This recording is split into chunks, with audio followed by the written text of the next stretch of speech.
Assalamualaikum warahmatullahi wabarakatuh. Perkenalkan, nama saya Riki Pebrinda Putra dengan NIM 2019-83062. Saya adalah mahasiswa dari program pendidikan dokter dari Fakultas Kedokteran Universitas Patimura. Nah, pada kesempatan kali ini saya akan memperagakan mengenai pemeriksaan fungsi sensorik.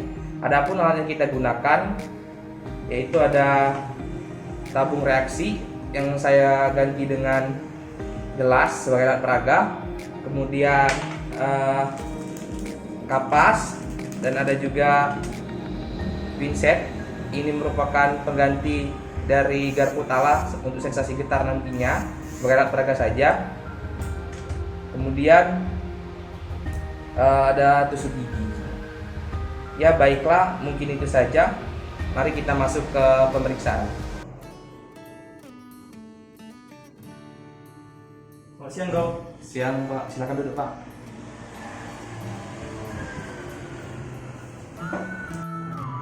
Baiklah Bapak, perkenalkan saya adalah Dokter Riki. Saya adalah dokter yang bertugas di klinik pada siang hari ini. Kalau boleh tahu ini dengan Bapak siapa? Anjar Pak. Anjar.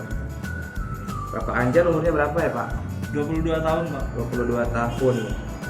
Pekerjaan Bapak? Sekarang sebagai mahasiswa.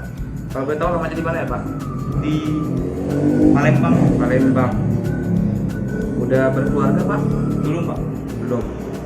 Oke, Bapak Anjar kalau boleh tahu keluhan yang Bapak alami apa ya Pak? Tangan saya dan kaki saya terasa kebas dok.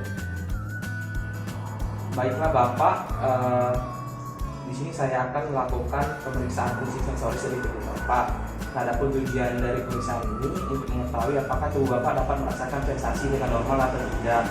Nah, nanti saat pemeriksaan saya akan menggunakan tusuk gigi untuk merasakan sensasi nyeri, kemudian kapas untuk sensasi raba Bapak, dan juga menggunakan tabung reaksi yang berisikan air hangat maupun air dingin untuk merasakan sensasi suhu Bapak, dan juga garpu tala untuk sensasi getar Bapak. Nah, namun saat pemeriksaan mungkin Bapak akan sedikit merasa kurang nyaman, tetapi saya akan berusaha seminimal mungkin agar Bapak tidak merasakan hal tersebut. Apakah Bapak bersedia? Sedia dok. Ada yang ingin ditanyakan Pak? Ada dok. Baiklah Bapak Anjar, langsung saja ke pemeriksaan sembari saya mencuci tangan terlebih dahulu. Baik dok.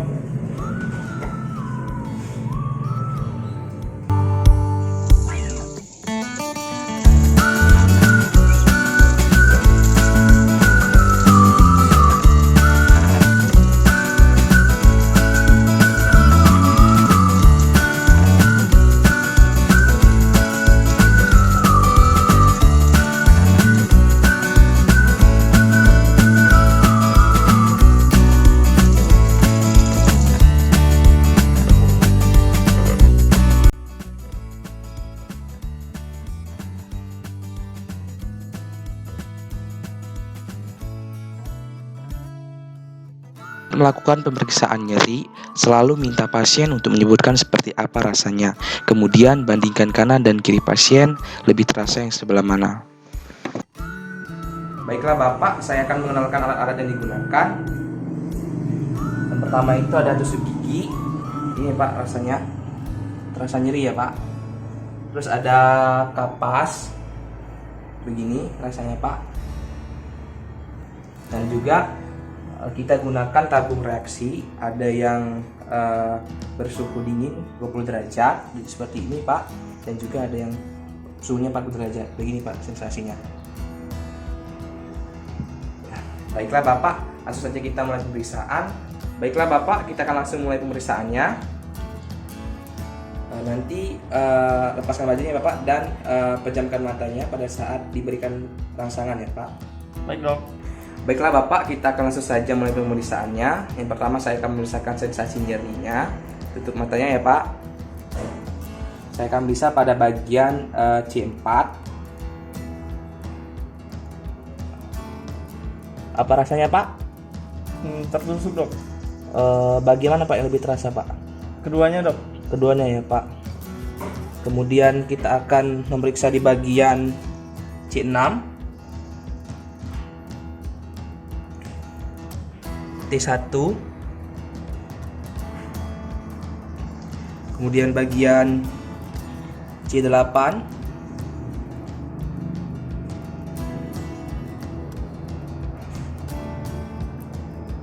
C6, kemudian T4,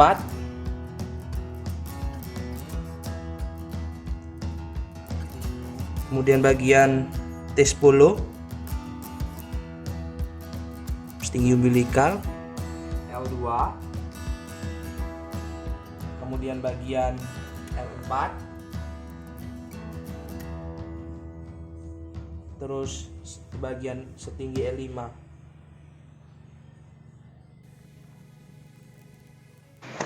Pemeriksaan suhu sama dengan pemeriksaan nyeri, hanya saja menggunakan tabung reaksi.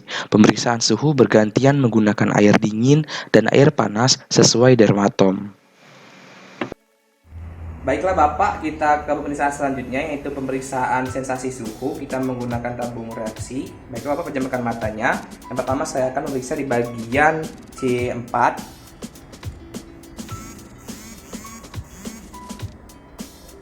Apa rasanya Pak? Dingin. Lebih terasa yang mana Pak? Dua-duanya dok. Baik Bapak, kemudian kita periksa di bagian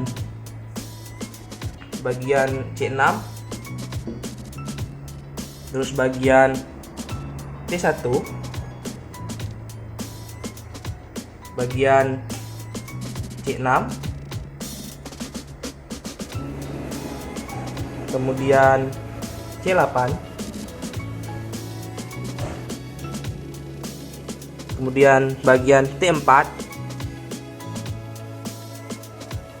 T10.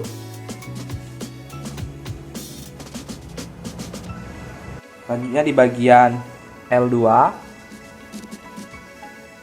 kemudian L4, dan juga setinggi L5. Pemeriksaan raba sama dengan pemeriksaan nyeri, hanya saja menggunakan kapas. Baiklah Bapak, kita pemeriksaan selanjutnya, yaitu pemeriksaan sensasi raba. Harap pejam matanya ya Pak. Baiklah, pertama saya akan memeriksa di bagian C4.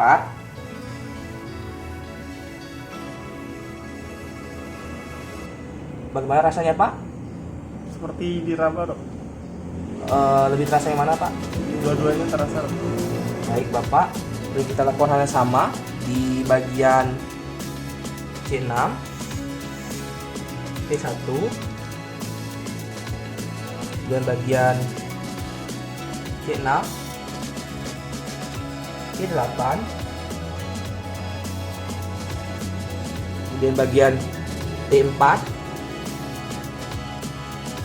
dan juga bagian T10.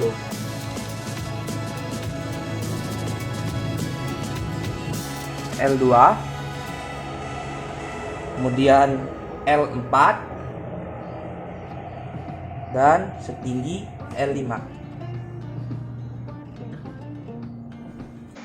Interprestasi, anestesi hilangnya rasa, hipestesi bila berkurangnya rasa, hiperterestesia bila rasa yang berlebihan. Pada pasien ini, nyeri suhu raba normal.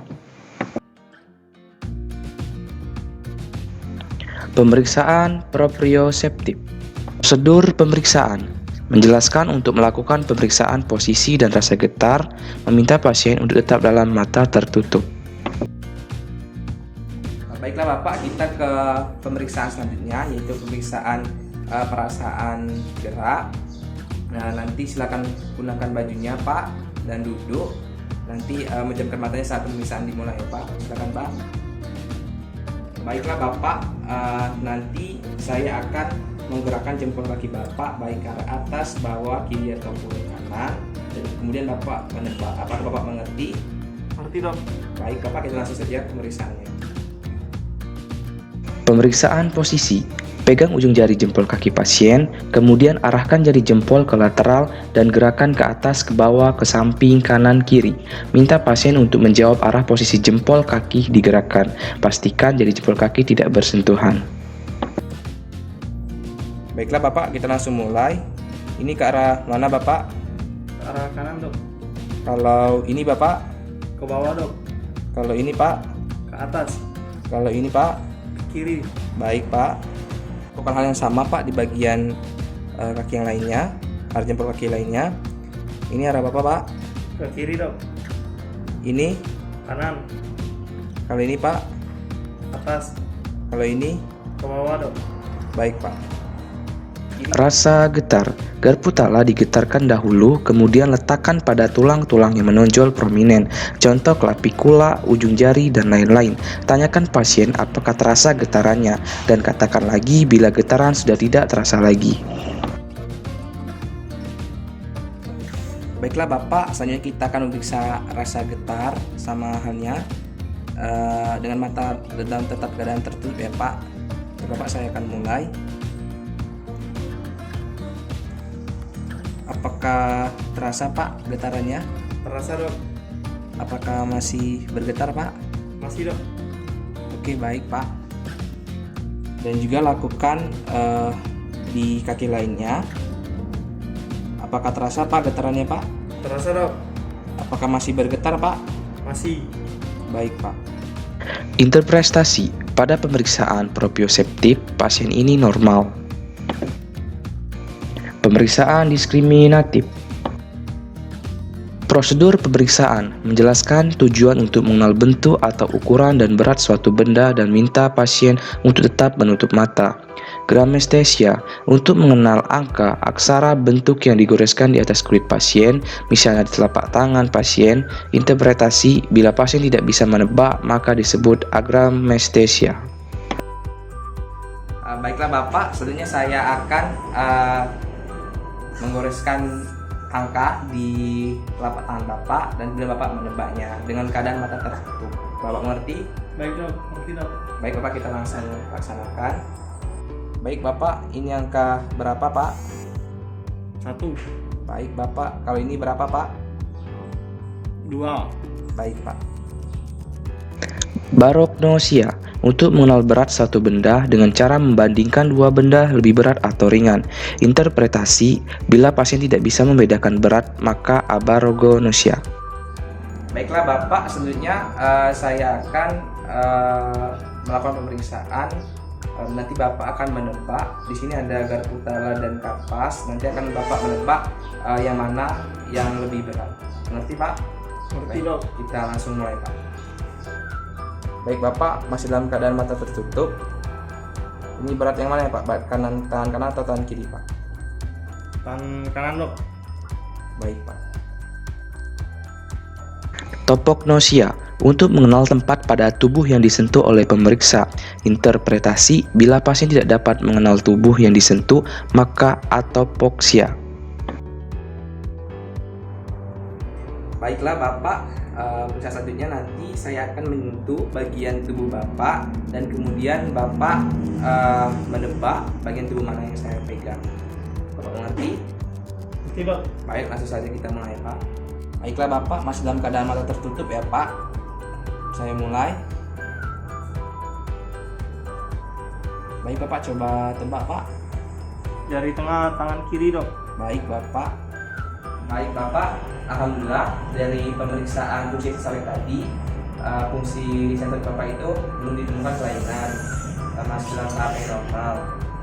Inti untuk sekarang menjaga kesehatan Bapak saja, Bapak bisa bergaya hidup sehat seperti makan makanan yang bergizi, istirahat yang cukup, dan juga jangan lupa untuk berolahraga secara teratur.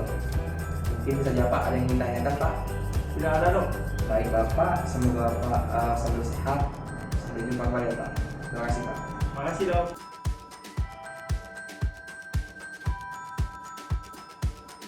Assalamualaikum warahmatullahi wabarakatuh. Perkenalkan, nama saya Riki Peprinda Putra dengan NIM 2019-83062. Saya adalah mahasiswa dari program pendidikan dokter Fakultas Kedokteran Universitas Patimura. Nah, pada kesempatan kali ini saya akan memperagakan mengenai pemeriksaan fungsi motorik. Baik, langsung saja kita melakukan pemeriksaannya.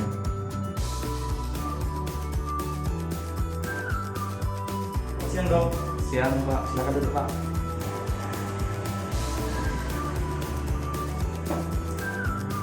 Baiklah Bapak, perkenalkan saya adalah Dokter Riki. Saya adalah dokter yang bertugas di klinik pada siang hari ini. Kalau boleh tahu ini dengan Bapak siapa? Anjar Pak, Anjar. Bapak Anjar umurnya berapa ya Pak? 22 tahun Pak. 22 tahun. Pekerjaan Bapak Sekarang sebagai mahasiswa mahasiswa. Kalau boleh tahu alamatnya di mana ya Pak? di Palembang. Palembang. Udah berkeluarga Pak? Belum Pak. Belum. Oke, Bapak Anjar kalau boleh tahu keluhan yang Bapak alami apa ya Pak? Ini dok, tangan kanan saya melemah dok. Baik Bapak, setelah ini saya akan melakukan pemeriksaan fungsi motorik Bapak. Nah, guna untuk menilai apakah fungsi dari motorik Bapak itu masih dalam keadaan normal atau tidak. Nah, nanti pada saat pemeriksaan saya akan melihat massa otot, kemudian tonus ataupun kekuatan otot dari tubuh Bapak. Nah, saat pemeriksaan nanti saya akan menyuruh Bapak melakukan beberapa gerakan dan juga mungkin akan saya berikan dorongan guna untuk menilai kekuatan otot dan juga dari tonus otot Bapak sendiri. Pada saat pemeriksaan berlangsung mungkin Bapak akan sedikit merasa kurang nyaman, dan namun saya akan berusaha agar Bapak tidak merasakan hal tersebut. Apakah Bapak bersedia? Sedia dok. Baik Bapak, apakah ada yang ditanyakan Pak? Tidak ada dok. Baik Bapak, jika tidak ada, langsung saja ke meja pemeriksaan. Sembari saya mencuci tangan terlebih dahulu. Baik dok.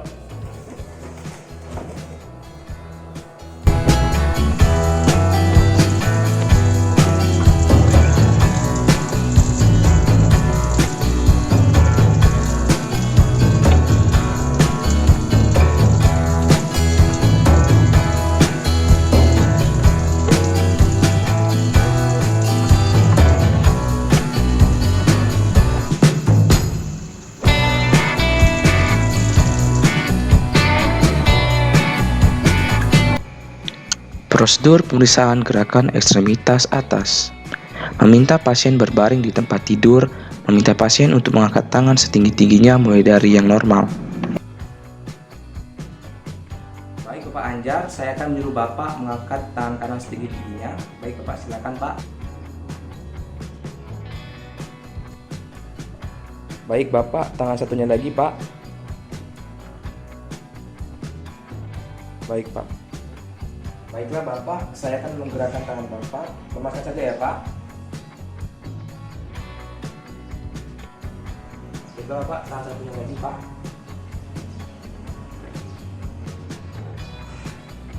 Gerakan dapat dinilai gerakan aktif, pasien menggerakkan sendiri, gerakan pasif, pemeriksa yang menggeraki, lakukan hal yang sama untuk kedua tungkai kaki. Baiklah Bapak, sebenarnya angkat kakinya yang tinggi ya Pak. Baiklah Bapak, sebelahnya juga Pak.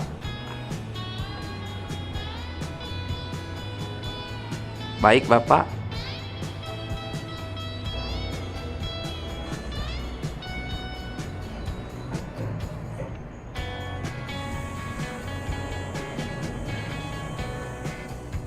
Interpretasi gerakan bebas atau terbatas. Pada pasien ini, ekstremitas superior dextra et sinistra bebas-bebas, ekstremitas inferior dextra et sinistra bebas-bebas.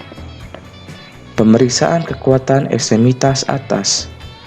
Menilai kekuatan tangan, bersalaman erat antara pemeriksa dan pasien, bandingkan kanan dan kiri.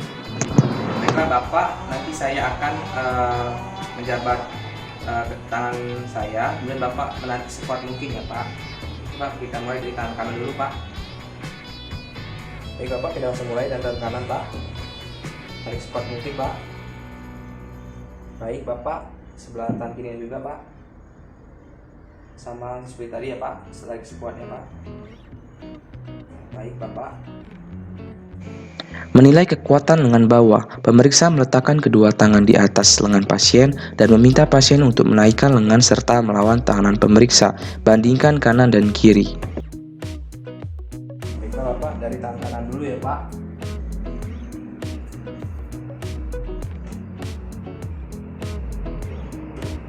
Coba dilawan Pak. Ya. Coba Pak, ke bawah juga Pak. Baiklah, sebelah kirinya juga Pak. Coba dilawan ke atas Pak. Coba ke bawah juga Pak. Baiklah Pak. Menilai lengan atas sama seperti pemeriksaan lengan bawah, bandingkan kanan dan kiri. Baiklah, selanjutnya lengan seperti tadi ya Pak, sama dilawan juga. Kalau saya suruh atas ke atas. Karena ini tangannya coba lawan ke bawah Pak. Coba ke atas Pak. Baiklah. Yang ini juga Pak seperti tadi. Coba lawan ke atas Pak. Coba ke bawah Pak. Baik Bapak. Prosedur pemeriksaan kekuatan ekstremitas inferior. Menilai kekuatan telapak kaki, pelantar, dan punggung kaki dorsal. Pelantar pedis. Pasien dimintai seperti menginjak rem dan pemeriksa memberikan tahanan. Dorsal pedis. Pasien menahan untuk tetap pada posisi pemeriksa mendorong punggung kaki ke bawah. Bandingkan kanan dan kiri. Baiklah Bapak ajar, nanti saya akan mengambil bagian kaki Bapak. Nanti Bapak seperti menginjak rem ya Pak. Baik, silakan Pak ajar. Baiklah, selanjutnya juga di bagian kaki kiri sama seperti menginjak rem Pak. Baiklah Bapak, yang ini sebaliknya Pak. Bapak ke atas Pak. Baiklah, ini juga sama Pak. Baik Bapak. Menilai kekuatan tungkai bawah. Posisikan tungkai bawah pasien ditekuk pada sendi lutut. Pemeriksa meminta pasien untuk melawan tahanan yang diberikan. Instruksikan untuk pasien menendang dan menarik tungkai bawah. Bandingkan tungkai kanan dan kiri. Baiklah Bapak, seperti saya kaki. Nanti Bapak seperti menendang ke depan Pak. Coba. Baiklah Bapak, kemudian yang ini juga Pak, kaki kirinya. Baik Bapak, dan ini seperti menarik belakang ya Pak. Coba Pak. Baik Bapak, dan juga belah kiri. Oke, siap Pak ajar. Menilai kekuatan tungkai atas. Pasien diminta menaikkan dan menurunkan kaki dan pemeriksa memberi tahanan. Bandingkan kanan dan kiri. Baiklah Bapak, coba Bapak lawan ke atas Pak. Ke atas Pak. Kemudian coba lawan ke bawah Pak. Baik, selanjutnya bagian sebelumnya. Coba lawan ke atas Pak. Coba lawan ke bawah Pak. Baik Bapak ajar.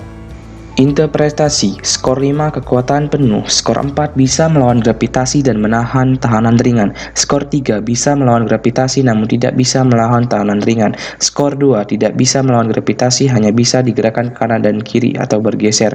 Skor 1 tidak bisa digerakkan, hanya bisa berkontraksi otot saja. Skor 0 tidak bisa berkontraksi sama sekali.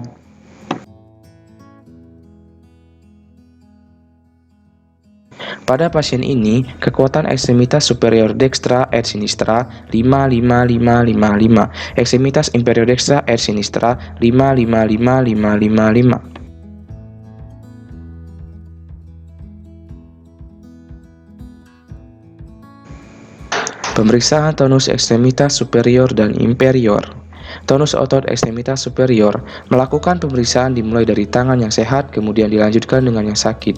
Dilakukan gerak fleksi ekstensi maksimal secara pasif. Bila pada akhir fleksi ekstensi terasa ada tahanan, berarti itu hipertoni. Normalnya tidak terdapat tahanannya, hanya kontraksi otot, bandingkan kanan dan kiri. Lakukan hal yang sama pada ekstremitas inferior. Baiklah Bapak, pemirsa selanjutnya saya akan memeriksakan tonus otot Bapak. Bapak lihat saja ya Pak, tangan dan kakinya nanti.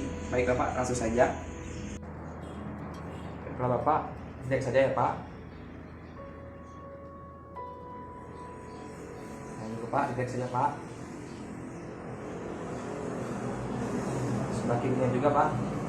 Lihat saja ya Pak. Ya Pak. Relax Pak, relax. Jangan ada tegangan. Kali kakinya juga Pak. Mereka relax saja ya Pak.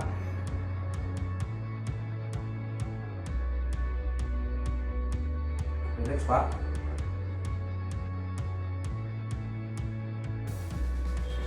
Sebelah kirinya juga Pak.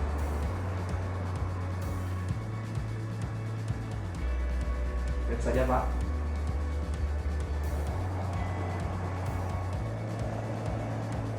Interpretasi hipertonia, eutonia, hipotonia. Pada pasien ini ekstremitas superior dan inferior dextra et sinistra eutoni.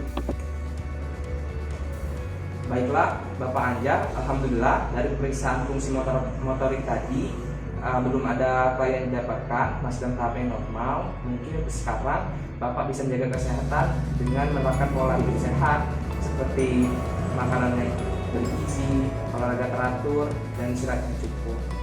Apakah ada pertanyaan Bapak? Tidak ada dok. Baiklah Bapak, semoga Bapak selalu sehat. Sampai jumpa di lain waktu ya Pak. Ya Terima dok. kasih. Masih dok.